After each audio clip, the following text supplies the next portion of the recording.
Good morning बच्चों। आज हम मकानों के बारे में जानेंगे, यानी हाउस के बारे में। जैसा कि आप सब जानते हैं, मकान उस स्थान को कहा जाता है जिसमें हम रहते हैं। जब आप आपके किसी मित्र, रिश्तेदार या पड़ोसी के यहाँ जाते हैं, तो क्या सबके मकान आपके मकान के समान ही होते हैं? नहीं ना। सभी लोगों के अलग अलग प्रकार के मकान होते हैं। मकान अलग आकार, आकृति व भिन्न भिन्न प्रकार की सामग्रियों से बने होते हैं। तो मकान बनाने के लिए किन सामग्रियों का प्रयोग किया जाता है? सामान्यतः मकान के निर्माण में ईंट, पत्थर, सीमेंट और लोहे का उपयोग किया जाता है। दरवाजे व खिड़कियां लकड़ी से बने होते हैं।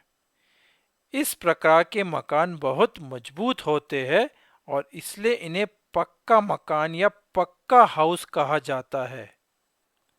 कुछ मकान मिट्टी, घास, बांस और पत्तों से बनाए जाते हैं। इस प्रकार के घरों को कच्चा मकान या झोपड़ी या हट कहा जाता है। कच्चे मकान बहुत जल्दी बन जाते हैं, लेकिन ये बहुत मजबूत नहीं होते हैं।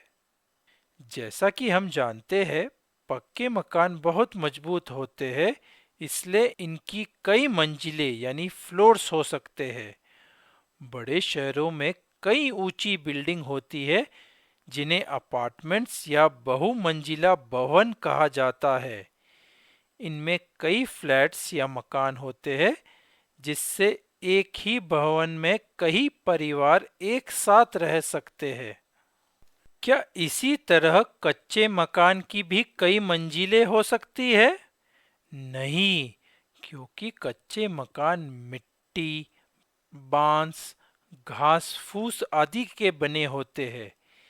ये अपने ऊपर और मंजिलों का बोझ नहीं ले सकते। कच्चे मकान सामान्यतः छोटे आकार के और एक मंजिल के ही होते हैं। अब हम अलग अलग प्रकार के मकानों के बारे में जानेंगे। जैसे कि मैदानों में यानी नीचे समतल स्थानों पर किस प्रकार के मकान होते हैं? ये कई प्रकार के हो सकते हैं। यदि हम छत को देखें तो इनकी छत समतल यानी फ्लैट रूफ होती है। इन मकानों की छत झुकी हुई या ढलान की भी हो सकती है। इन्हें स्लोपिंग रूफ कहा जाता है। लेकिन क्या आपको पता है कि मकान उस स्थान विशेष की जलवायु परिस्थितियों यानी क्लाइमेटिक कंडीशंस के अनुसार बनाए जाते हैं? यानी जिन स्थानों पर भारी बर्फ होती है, क्या हम वहां पर सपाट छतों के घर बना सकते हैं? नहीं, ऐसे में बर्फ छत के ऊपर ही एकत्रित हो जाएगी और फिर बर्फ को हटाना बहुत कठिन होगा। इसलिए इन स्थानों पर मकानों की छत झुकी हुई यानी स्लोप के शेप में होती है, ताकि बर्फ आसानी से फिसलकर गिर सके। लेकिन उन स्थानों पर जहां पर बहुत ज्यादा बरसात होती है, वहां पर किस प्रकार के मकान होने चाहिए? पहले तो इन स्थानों पर सपाट छत नहीं हो सकती, क्योंकि इससे बारिश का पानी जमा होकर पूरे मकान को नुकसान पहुंचा सकता है। इसलिए यहाँ पर स्लोपिंग रूफ होनी चाहिए। दूसरी बात, यदि मकान जमीन पर बना होगा तो पानी जमीन से भी मकान के अंदर घुस सकता है और सभी कमरे पानी से भर जाएंगे। तो फिर यहाँ पर कैसे मकान होने चाहिए? यदि इन मकान को ऊपर उठाकर बनाया जाए, तब बारिश का पानी मकान के अंदर नहीं आ पाएगा। इस प्रकार के घरों को हाउसेस ऑन स्टिल्ट या बांसों पर बने मकान कहा जाता है। इसलिए जिन स्थानों पर बहुत ज़्यादा बरसात होती है वहाँ मकान ऊंचे बांसों पर और स्लोप रूफ के शेप में बने होते हैं। विभिन्न प्रकार के पक्के मकान जैसे अपार्टमेंट, बंगला या यहाँ तक कि कच्चे मकानों को भी एक स्थान से दूसरे स्थान नहीं ले जाया जा सकता है, इसलिए इन्हें स्थायी मकान या परमानेंट हाउस कहा जाता है। कुछ लोग एक स्थान से दूसरे स्थान भटकते रहते हैं, कभी भोजन और पानी की तलाश में, कभी काम की तलाश में या फिर कभी जलवायु के कारण। क्या ऐसा हो सकता है कि ये अपने साथ अपना मकान भी हर जगह ले जा सके? लेकिन यदि ये स्थायी मकान में रहते तब तो यह संभव नहीं है। तो फिर क्या ये अस्थायी मकान बनाते हैं जिन्हें वे अपने साथ एक स्थान से दूसरे स्थान ले जा सके? गांवों में सामान्यतः लोग बैलगाड़ियों का उपयोग अपने अस्थायी मकान बनाने के लिए करते हैं। वहीं दूसरी ओर कुछ लोग बस या वैन का उपयोग करते हैं और इन्हें अपनी ज़रूरतों के हिसाब से बदलकर अपना अस्थायी आवास बना लेते हैं। इन्हें कारवा या इंग्लिश में कैरावैन कहा जाता है। क्या आप एक और प्रकार के अस्थायी और चलने वाले मकान के बारे में जानते हो? सड़क की जगह यह पानी में चलते हैं। हाँ, हम हाउस बोट की बात कर रहे हैं। जैसे कि नाम से ही पता चलता है कि हाउस बोट, बोट यानी नाव पर बने मकान को कहा जाता है। भारत में सामान्यतः हाउस बोट कश्मीर व केरला में देखने को मिलती है। इनमें एक सामान्य मकान की तरह ही सारी सुविधाएं होती है। कश्मीर और केरला आने वाले टूरिस्ट इन विशिष्ट मकानों में रहना पसंद करते हैं। क्या आप जानते हैं एक और तरह के अस्थायी मकान होते हैं जो बेहद हल्के होते हैं और इन्हें आसानी से कहीं ले जाया जा सकता है? भला बताओ ये क्या है? इन्हें टेंट कहते हैं। ये नायलॉन या कैनवस के बने होने के कारण कम वजन के होते हैं। इन्हें कहीं भी मैदान में लगाया जा सकता है। यहाँ तक कि पर्वतारोही अपने साथ इस प्रकार के टेंट ऊपर पहाड़ पर ले जाते हैं। अभी तक हमने कच्चे व पक्के मकान के बारे में, सपाट व ढलान छत के मकान के बारे में, हाउसबोट, टेंट और कारवां के बारे में बात की है। लेकिन अब हम जिस मकान के बारे में बात करेंगे वह इन सब से अलग है, क्योंकि ये मकान बना है सख्त बर्फ से। है ना रोमांचक बात?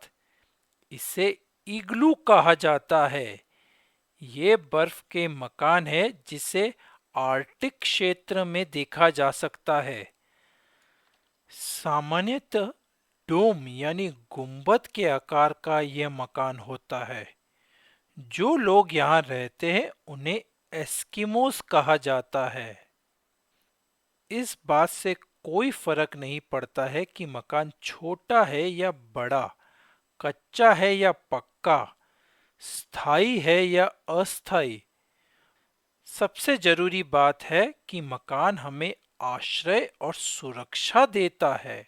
हमारे मकान के बाहर भले ही मौसम कितना खराब क्यों ना हो, कितनी ही गर्मी या ठंडी हो, बरसात या हवा हो, लेकिन अगर हम हमारे मकान के अंदर है तो हमें इन सब से कुछ फर्क नहीं पड़ता, क्योंकि हमारा मकान हमें इन सभी से बचाता है। हमारा मकान चोरों और जानवरों से भी हमारी रक्षा करता है। हम अपने मकान में हमारी सारी वस्तुओं को सुरक्षित रख सकते हैं।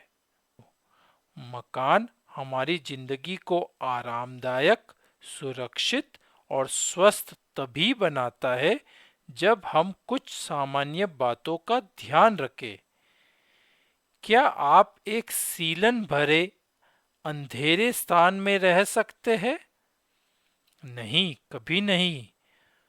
तो फिर आप अपने मकान की खिड़कियों से धूप को अंदर आने दीजिए। धूप से न केवल आपका मकान रोशनी भरा होता है, बल्कि इससे कीटाणु भी नष्ट हो जाते हैं। सर्दी के मौसम में मकान धूप से गर्म रहता है। धूप की ही तरह ताजी हवा भी हमारे लिए बहुत उपयोगी है। इसलिए ताजी हवा को खिड़कियों से अंदर आने दीजिए। ये घर को ठंडा और ताजा रखती है। सर्दी के मौसम में धूप में और गर्मियों के मौसम में सुबह और शाम की ठंडी हवा में बाहर बैठना सभी को अच्छा लगता है। ताजी हवा और धूप का आनंद हम अपने मकान के बरामदे, बालकनी या खुले आंगन में बैठकर ले सकते हैं। मच्छर व मक्खियां हमें बीमार कर सकते हैं। हम अपने मकान की खिड़कियों पर जालियां लगाकर अपने मकान को मच्छर और मक्खियों से दूर रख सकते हैं। चूहे और कॉकरोच जैसे कीट भी बीमारियां फैलाते हैं। स्नान घर व रसोई घर में बंद जल निकासी व्यवस्था इन कीटों को मकान से दूर रखने में मदद करती है। हमारे कमरों के समान ही हमें स्नानघर और रसोई घर को भी स्वच्छ रखना चाहिए। इन्हें निसंक्रामक से साफ करना चाहिए। क्या आप ये पसंद करेंगे कि आपके घर के सामने या पीछे कूड़े का ढेर लगा हो? नहीं ना। ये न सिर्फ दिखने में खराब लगता है, बल्कि इससे बीमारियां भी फैल सकती है। हमें कूड़ा केवल कूड़ेदान यानी डस्टबिन में डालना चाहिए। कूड़ेदान को ढककर रखना चाहिए और सही जगह पर खाली करना चाहिए। एक साफ सुथरे मकान में यदि किताबों या अखबारों का ढेर लगा हो या खिलौने बिखरे पड़े हो या सब कुछ अव्यवस्थित हो, तो क्या आप ऐसे मकान में रहना पसंद करेंगे? नहीं। इसलिए घर को साफ रखना जितना आवश्यक है, उतना ही है उसे व्यवस्थित रखना। आप में से कई बच्चों की आदत होती है कि घर पहुंचते ही अपना बैग और जूते इधर उधर पटक देते हो और पानी की बोतल एक अलग कोने में। ये बहुत ही गलत आदत है। आपको अपने जूते, बैग, किताबें, कपड़े और खिलौने इधर इधर नहीं फैलाना चाहिए। और काम हो जाने के बाद अपनी सभी चीजें जैसे खिलौने, किताबें, जूते याद करके सही स्थान पर वापस रखना चाहिए। संक्षिप्त में, मकान अलग अलग सामग्रियों से बने होते हैं। कुछ मकान कच्चे व कुछ पक्के होते हैं। मकान उस जगह की क्लाइमेटिक कंडीशन के अनुसार बनाए जाते हैं। जैसे जिन स्थानों पर बहुत ज्यादा बरसात होती है, वहां पर ढलान की छत होती है। जिन स्थानों पर बर्फ होती है, वहां मकानों की छत स्लोपिंग होती है। बहुत ज्यादा ठंडे स्थानों पर बर्फ के मकान बने होते हैं। इन्हें इग्लू कहा जाता है।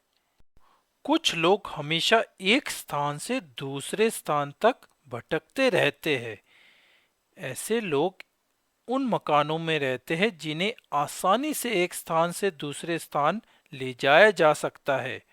उदाहरण के लिए, पानी में चलने वाली हाउस बोट, सड़कों से जाने वाला कारवां, और हाँ, हमें उन हल्के टेंट को नहीं भूलना चाहिए जिन्हें आसानी से कहीं भी लगाया जा सकता है।